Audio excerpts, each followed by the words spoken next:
कि व्यंग्य अर्थ को क्यों मानते हैं?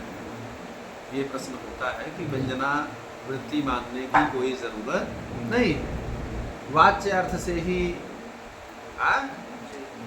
क्योंकि पहले ही इसके पहले चर्चा चली थी कि वाच्य अर्थ से ही सबका बोध हो जाएगा। स्वयं इसी दीर्घ दीर्घतरो अभिधा व्यापार। तो जैसे एक क्या नाम से कहीं बाण, पूर्व विदारक, प्राण विमोचक, सब वो एक ही अभिधा व्यापार का ही वो रूप है। इसलिए जो है व्यंग्य मानने की कोई ज़रूरत नहीं है। अब ये कहते हैं कि वाच्य अर्थ और व्यंग्य अर्थ में भेद क्या क्या है उसको बतला रहे हैं, कहाँ कहाँ। क्योंकि व्यंग्य अर्थ वाच्य अर्थ से गतार्थ नहीं हो सकता है, इसलिए उसके रूप को बता रहे हैं। कहाँ कहाँ वाच्य अर्थ भिन्न होता है, वाच्य अर्थ की विषयता कहाँ कहाँ भिन्न भिन्न हुआ करती है, व्यंग्य अर्थ की विषयता भिन्न कैसे होती है, इसको बता रहे हैं। दोधृ स्वरूप संख्या निमित्त कार्य प्रतीति काला नाम आश्रय विषयादि नाम भेदाद भिन्नो अभिधेयतो व्यंग्य। ये बुद्धा की दृष्टि से वाच्य और अर्थ भिन्न भिन्न हुआ करते हैं, स्वरूप की दृष्टि से, संख्या की दृष्टि से, निमित्त माने कारण की दृष्टि से, और कार्य की दृष्टि से, प्रतीति माने ज्ञान की दृष्टि से, काल की दृष्टि से, आश्रय की दृष्टि से, विषय के भेद से भिन्नो अभिधेयतो व्यंग्य। तो वाच्य अर्थ जो है व्यंजना वृत्ति से प्रतिपाद्य अर्थ, और अभिधेय माने अभिधा वृत्ति से प्रतिपाद्य अर्थ वाच्य अर्थ से भिन्न हुआ करता है। व्यंग्य अर्थ से वाच्य अर्थ भिन्न भिन्न हुआ करता था इन्हीं स्थलों। ठीक है, जैसे अब उदाहरण के रूप में हम आपको बताते हैं कैसे क्रम पूर्वक अब हम उपभेद का निरूपण कर रहे हैं। जैसे वाच्यार्थ व्यंग्यार्थ यो ही पद तदर्थ मात्र ज्ञान निपुणैरपि वैयाकरणैरपि सहृदयैरेव च संवेद्यतया बोध्यभेदः। पहला वाच्य अर्थ से जैसे पद है, तदगत तदर्थ का मतलब है पदार्थ है, पदार्थ मात्र के जानने में निपुण, पद और पदार्थ मात्र को जानने में निपुण जे खल वैयाकरणा सन्ति। जो वैयाकरण लोग हैं, वैयाकरण जानते हैं, पद और पदार्थ मात्र को जानने में निपुण कौन होते हैं? वैयाकरण। पद शास्त्र जो है व्याकरण शास्त्र को कहा जाता है, तो वैयाकरण ही जानते हैं। लेकिन व्यंग्यार्थ केवल सहृदयैरेव च संवेद्यतया बोध्यभेदः। व्यंग्यार्थ केवल सहृदय ही जानते हैं। इस प्रकार वाच्यार्थ और व्यंग्यार्थ में बोधा की दृष्टि से भेद। ठीक है ना, पद और पदार्थों का में निपुण वैयाकरण ही पद पदार्थों के मात्र पद पदार्थों को ही जानने वाले वैयाकरण ही जानते हैं। लेकिन जो सहृदय हैं, काव्य तत्व के वेदता जो सहृदय लोग हैं, वह जो है व्यंग्यार्थ को ही जानते हैं, वह व्यंग्यार्थ को ही वही जान सकते हैं। पद पदार्थ के जानने वाले वैयाकरण को नहीं जान सकते। इसलिए बोधा की दृष्टि से वाच्यार्थ और व्यंग्यार्थ में ये भेद। दूसरा क्या है? दूसरा ये है कि देखिए स्वरूप। दूसरा क्या है? स्वरूप। वाच्य और व्यंग्यार्थ में स्वरूप भेद भी होता है। जैसे यहाँ ये कहा गया है कि भ्रम धार्मिक विश्वस्त ससुनकोद्यमारितस्तेन गोदावरी नदी कच्छ कुंज वासिना तृप्त सिंह। समझ रहे हो? यहाँ प्रसंग ये है, कोई नायिका है, पुष्चली नायिका है, और गोदावरी नदी के किनारे उल्लता के कुंज में वो शाम के वक्त स्वैराचार करते हैं। उसी समय एक पंडित जी हैं, पंडित जी जो हैं वो उसी समय गोदावरी में स्नान करके वहाँ संध्या वंदन इत्यादि करते हैं। वो लोग सोचे कि पंडित जी के आने से हमारे स्वैराचार में बड़ा विघ्न होता है, इसलिए कोई ऐसा उपाय किया जाए कि पंडित जी उस समय ना आए। किसी के द्वारा ये पता किया गया तो ये हुआ कि पंडित जी कुत्ते से बहुत डरते हैं। तो पुष्चरी नायिका पंडित जी से कह रही है कि भ्रम धार्मिक विश्वस्त, ये धार्मिक पंडित जी विश्वस्त माने अब निश्चिंत हो करके क्या नाम से आप भ्रमण करिए। क्यों? ससुनकोद्य मारितस्तेना, आज जो क्या नाम से वह कुत्ता था वो मार डाला गया। गोदावरी नदी कक्ष कुंज वासना दृप्त, गोदावरी नदी के कुंज में रहने वाला जो दृप्त सिंह के द्वारा वह कुत्ता आज मार डाला गया, इसलिए आप निश्चिंत होकर के घूमिए। तो मतलब उसका ये था कि जो पंडित जी कुत्ते से इतना डरते हैं तो सिंह का नाम सुनकर पंडित जी कभी उधर देखेंगे नहीं, जाने की बात ही छोड़िए। तो यहाँ जो है, तो यहाँ पर है कि क्वचित वाच्य विधि रूप। यहाँ पर वाच्य अर्थ क्या है? भ्रम धार्मिक। वाच्य विधि रूप है, भ्रमण करिए निश्चिंत हो करके। लेकिन व्यंग्य अर्थ क्या है?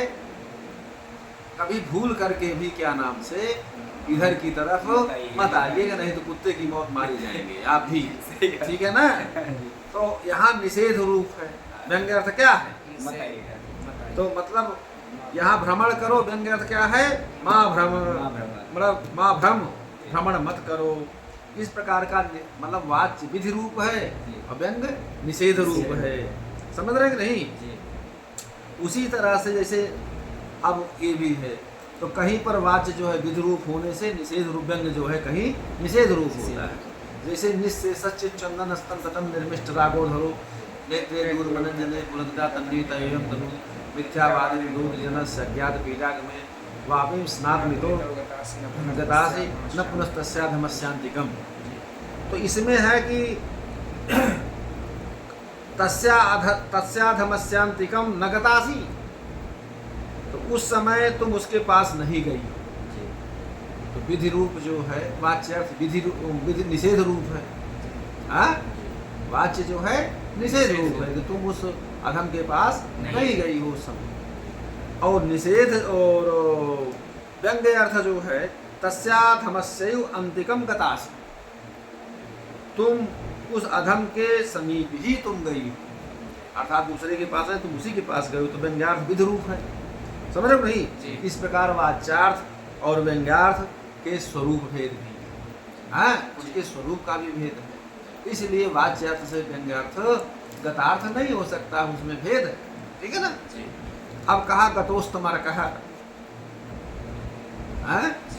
गतोस्त मरकह कहा कि देखिए यहाँ संख्या भेद भी होता है, संख्या का भी होता है। तो वाच्य अर्थ क्या है? गतोस्त मरकह। अर्क मतलब होता है सूर्य। सूर्य अस्तंगता, मतलब सूर्य अब अस्त हो रहे हैं। ठीक है? तो सूर्य अस्त हो रहे हैं, मतलब सूर्य अस्त पर्वत को चले गए। तो यह जो वाच्य अर्थ है मात्र यही एकमात्र अर्थ प्रतीत होता है। सूर्य अब ढल रहा है, सूर्य छिप रहा है, सूर्य डूब रहा है। लेकिन व्यंग्य अर्थ जो है क्या है? वाक्य को सुनने वाले भेद से कहीं पर, जैसे मान लीजिए कोई अभिसारिका कहे वाच्य अर्थस्तु एक एव प्रतीयते, वाच्य अर्थ की एक ही मात्र प्रतीति होती है। परंतु व्यंग्यस्तु तद बोधादि भेदात, उसके बोधा इत्यादि के भेद से क्वचित कांतम अभिसर, जैसे मान लीजिए कांत के पास अभिसार करो, किसी नायिका को जाना है कांत से मिलने, अपने प्रिय पात्र से मिलने, तो सूर्य डूब रहा, उसकी तैयारी करो कांत से मिलने के लिए। व्यंग्य अर्थ होता है। समझ रहे हो नहीं? जी। अब इसमें ये कह रहा है कि गाओ निरुद्धन ताम, कोई चरवाहा गाय चराने गया है, सूर्य डूब रहा है, अब गांव को गाय को लौटाओ, घर ले चलो। ठीक है? अच्छा, कोई नायिका है, नायक नायिका मान लीजिए कुछ स्वैराचार में मग्न है, तो अब सूर्य डूब रहा है, मान लीजिए किसी का जो है ड्यूटी उटी में जाता है, तो वो कहेगा कि भाई, वो समझेगा कि अब नायक के आने का अवसर हो रहा है, ठीक है ना। अब आपका नायक आता होगा, अब उसके आने का अवसर हो, इसलिए अब सावधान हो जाइए, अब वो सब छोड़ दीजिए, ठीक है। अब उसके बाद कोई पंडित जी हैं, अगर मान लीजिए गतोस्तमर कहा, अर्थात संध्या हो रही है, अब संध्या बंदन आदि करनी चाहिए। दुकानदार है तो ये क्या नाम से, अब दुकान को क्या नाम से बंद करिए, गतोस्तमर का। हाँ, चोर कोई है तो अब चोरी की डकैती की तैयारी करिए, समझ रहे हो नहीं, अब तैयारी करिए। हाँ, अलग अलग संतापो अधुना नास्ति, कोई मान लीजिए वो है, अब धूप नहीं है, अब आप इस तरह से अनेक व्यंग्य के अनेक रूप, ठीक है। तो इसलिए वाच्य अर्थ तो एक ही है, लेकिन व्यंग्य अर्थ भिन्न भिन्न हुआ करता है प्रकरण के भेद से, इसलिए वाच्य अर्थ से व्यंग्य अर्थ भिन्न होता है, इसलिए संख्या का भी भेद होता है, समझ रहे हो नहीं। अब निमित्त का भी भेद, कारण का भेद है, तो कारण से भी वाच्य से भिन्न व्यंग्य अर्थ होता है, कारण की वजह से। तो अब देखिए, कहा कि वाच्यार्थ शब्दोच्चारण मात्रेण वेद्य है, ठीक। वाच्यार्थ जो है शब्दों के उच्चारण मात्र से ही जाना जा सकता है, वाच्यार्थ जो है शब्दों के उच्चारण मात्र से ही जाना जा सकता है। ये तो तथाविध प्रतिभा नैर्मल्याद नैर्मल्यादीनेति निमित्त भेदा है, और व्यंग्य अर्थ तो वैसे प्रतिभा की निर्मलता आदि से के कारण से भी जाना जाता है, आपकी प्रतिभा कैसे निर्मल है उससे भी जाना जाता है। इस प्रकार निमित्त भेद, कारण के भेद से भी वाच्य अर्थ व्यंग्य अर्थ से भिन्न हुआ करता है, समझ रहे हो ना जी। अच्छा, अब क्या है, अच्छा और क्या है, प्रतीति मात्र करणाच चमत्कार करणाच कार्य भेद। अब कार्य के भेद से भी वाच्यार्थ और व्यंग्यार्थ भिन्न भिन्न हुआ करते हैं। वाच्यार्थ में केवल पदार्थ की प्रतीति कार्य होता है, वाच्यार्थ से मात्र करणाच चमत्कार करणाच कार्य भेद है। तो वाच्यार्थ में केवल पदार्थ की प्रतीति कार्य से होता है, परंतु व्यंग्यार्थ में चमत्कार की प्रतीति ही कार्य होता है। व्यंग्यार्थ में चमत्कार की ही प्रतीति का कार्य होता है, चमत्कार के अतिरिक्त और कुछ नहीं होता है। इसलिए वाच्यार्थ और व्यंग्यार्थ कार्य के भेद से भी भिन्न भिन्न हुआ करते हैं, ठीक है ना। हाँ, अब केवल रूपतया चमत्कार प्रतीति भेद है। अच्छा, तो कहा कि प्रतीति की भेद से भी वाच्यार्थ और व्यंग्यार्थ में भिन्नता पाई जाती है। जैसे पूर्व पश्चात भावेन च काल भेद है। पहले प्रतीति भेद को देखिए, वाच्य अर्थ में शब्दार्थ मात्र की प्रतीति होती है, वाच्य अर्थ में शब्दार्थ मात्र की केवल प्रतीति होती है, ठीक है जी। और व्यंग्य अर्थ में चमत्कार की भी प्रतीति होती है, ठीक जी। इसलिए प्रतीति भेद से भी वाच्यार्थ और व्यंग्यार्थ में भेद होता है, इसलिए वाच्य और व्यंग्य को एक नहीं माना सकते। दूसरी चीज ये है कि वाच्य अर्थ की पूर्व पश्चात भावेन च काल भेद है। वाच्य अर्थ की प्रतीति पहले होती है, पहले वाच्य अर्थ की प्रतीति होती है, तदनंतर व्यंग्य अर्थ की प्रतीति उसके बाद हुआ करती है, ठीक है जी। अतः काल भेद से वाच्य और व्यंग्य अर्थ में भिन्न भिन्न हुआ करते हैं, समझ रहे हो नहीं जी। वाच्य अर्थ का आश्रय शब्द है, वाच्य अर्थ का आश्रय शब्द है, लेकिन व्यंग्य अर्थ का आश्रय शब्द, शब्द का एक देश, प्रकृति प्रत्यय, वही कह रहा है।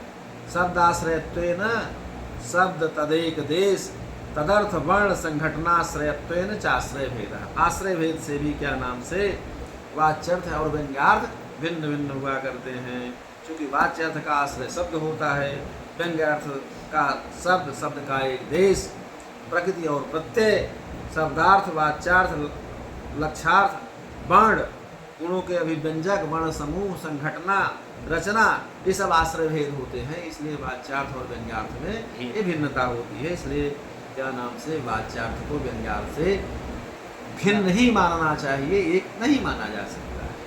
यह